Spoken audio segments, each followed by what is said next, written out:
pasó, amigo? ¿Nos perdimos de vuelta? Claro, no quiero que nos perdamos de vuelta. Claro, Si no no pasa estamos nada, pelotudos boludo, buscando sí. otro de la tarde. Guarda acá, perro, con las raíces. Que no te pegue una raíz media grande de un solo lado Sí, porque te lo va. mirando, la vengo mirando. Te viene. ¿Vos la escuchaste antes de salir? ¿Eh? ¿Vos la escuchaste antes de salir? Hugo, ahora te empujado, hijo. Yo la puse boludo toda, dije, ahora el cabeza se me va, no voy a poder agarrar. No lo encuentro más. Sí, estaba acá Mira, atrás. 5 minutos tengo que esperar, boludo. Dame la pija, vamos, dale, vamos adelante, dale. No lo Dale, encuentro pero no más te quedes después, atrás, boludo. porque yo te quiero olfatear también. La cura no me bañé, Bueno, no te va a gustar. nos queremos medir. Como los perros. Dale, Andy, andá adelante vos, perro. ¿Para qué lado es? Acá, para donde quieras vos.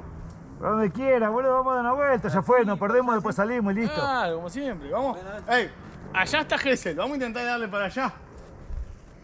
Así, así. Dale. Y allá tenemos camino para allá. Este nos saca para allá. Bueno, dale. ¿Para dónde, Nito? Que este boludo, hace una gira vueltita y ahí, arranca para el lado de izquierda, para la izquierda. Te las piernas. Ahí no te enojé de cabeza, vamos despacito, ya te hace el último día. No te enojé, no te enojé. Después me lastimo, boludo. No te enojé.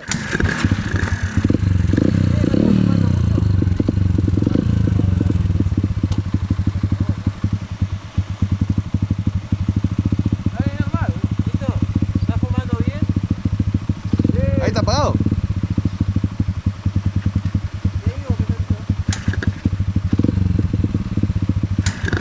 ¡Qué cabeza! Tiene olor a porro, boludo, larga olor a porro. Gordo,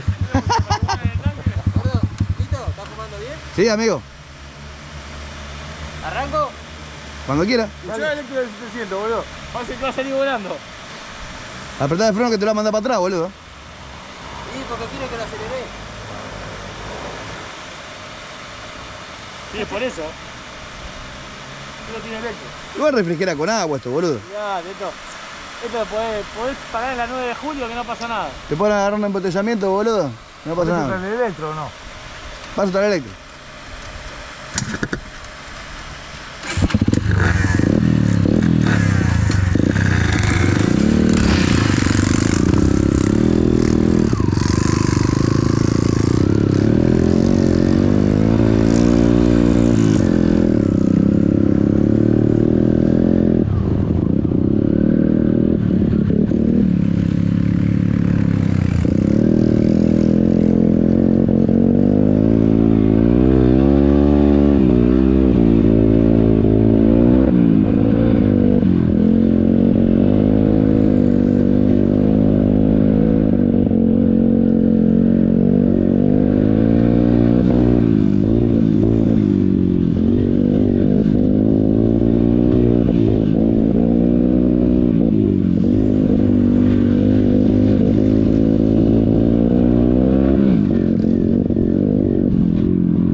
estamos Cariloya.